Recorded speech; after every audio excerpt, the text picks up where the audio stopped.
Be seated. Carmichael versus Mooney. Are both parties ready? Yes, sir. Yes, Your Honor. Are you Mrs. Carmichael or are you her attorney? Yes. Yes, what? Yes, sir? You misunderstood. I asked you whether you were Mrs. Carmichael or Mrs. Carmichael's attorney. Oh. Your Honor, I'm both. I'm Mrs. Lucille Carmichael, and I am acting as my own attorney. Very well.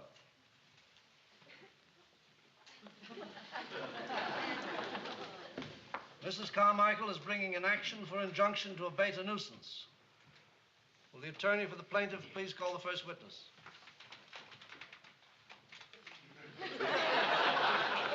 Mrs. Carmichael, you are the plaintiff. Oh.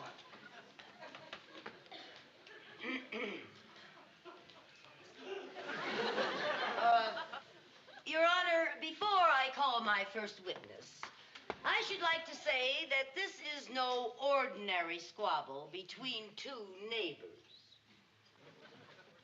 Today, we are going to ask a question.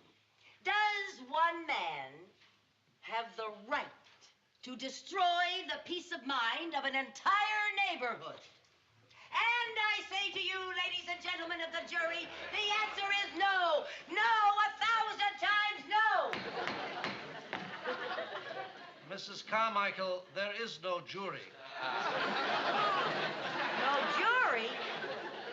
Those are spectators. We usually have a jury in criminal cases. Well, if keeping a person up half the night isn't a crime, I'd like to know what is. Mrs. Carmichael, please call your first witness. Yes, Your Honor. I call Mrs. Vivian Bagley. Mrs. Vivian Bagley.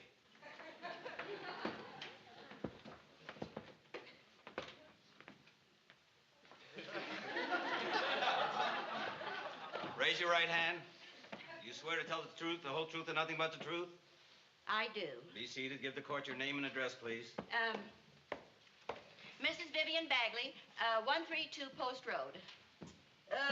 Now, Mrs. Bagley, will you tell the court, in your own words, the mental and physical anguish that you have experienced because this inconsiderate wretch has let his undisciplined beast yowl the entire night? Well, I haven't been able to sleep at night. And the other morning, I overslept. And I missed the biggest sale that was ever on at Dee Dee's dress shop. I didn't know Dee Dee had a sale. Oh, yeah, she had alligator bags at half price. You're kidding. Yeah, but they were all picked over. I know, they were all picked over when I got have there. had a pair of alligator I know shoes that. for 6 I months thought and have needed a bag. Why don't you? I thought they were. Mrs. Carmichael, this seems most irrelevant. Yes. Shall we get on with the testimony? Yes, Your Honor. Mrs. Bagley. Yes. Would you care to tell us what happened last Thursday night? Yes, well, last Thursday night, this dog was barking, and you and I... Mrs. Bagley, will you be specific, please? Tell the court who you is. I is Vivian Bagley. I meant tell the court who went with you. You did. Oh, Lucille Carmichael went with me. Yes. Continue, please. Last Thursday night, we heard this dog barking, and Lucille Carmichael and I went out to see if we could find it. And all of a sudden, we went down an alley, and we heard this dog barking nearby. And we went around a corner, and there sat Mr. Mooney's dog, Nelson, just as guilty as sin. Your witness, Mr. Weitzman.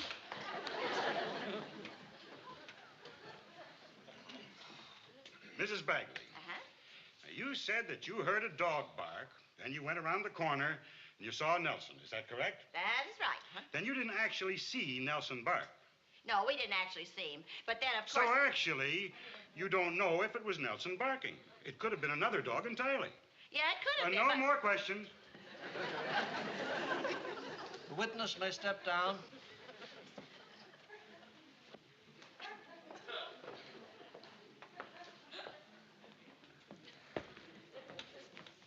You were a big help.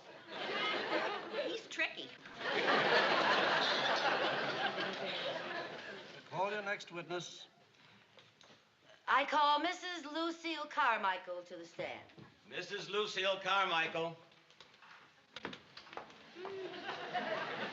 Raise your right hand. You swear to tell the truth, the whole truth, and nothing but the truth? I do. State your name and address, please. Mrs. Lucille Carmichael, 132 Post Road. Now then, Mrs. Carmichael, have you ever sued any of your neighbors before? No. No, I never have. Would you say that normally you sleep very well? Oh, yes. Just like a log. Very well, then. Will you tell the court, in your own words, what took place last Thursday night? I would be very happy to tell the court. Mrs. Carmichael, is it absolutely necessary to have this incessant jumping back and forth? You're making the bench nervous. Well, Your Honor, if you don't mind, please, it makes it a lot easier for me to go back and forth like that, because then I can tell if I'm witnessing or plaintiffing.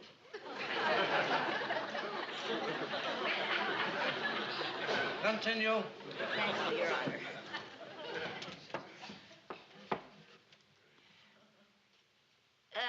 What was that last question again? Tell the court, in your own words, what took place last Thursday night. Well, I was awakened around 2 o'clock in the morning by the barking of all the dogs who live in the neighborhood near our house, led off, as usual, by the ringleader.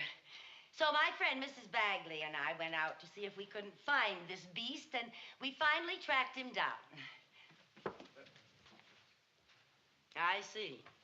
And is the owner of that dog in the courtroom? Yes, he is. Will you point him out? That man there. Are you sure? I'm positive. Thank you. You're a witness.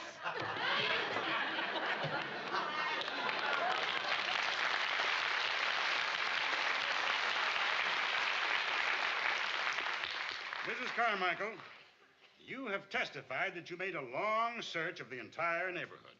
That's right. Can you prove this? Mrs. Bagley was with me every minute. Then if you and Mrs. Bagley were together every minute, she was also with you when she heard the dog bark. That is correct. Then actually you didn't see who was doing the barking. No, I certainly did No not. more questions. Wait a minute. You may step down.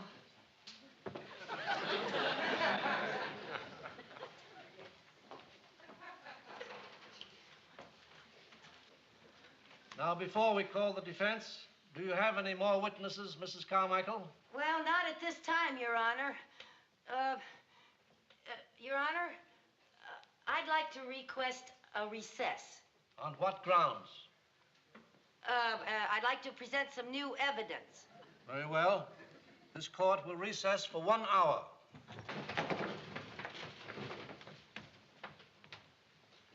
Do you really have some new evidence? No. Then why did you ask for a recess? Well, that's what Perry Mason always does when he gets in a jam.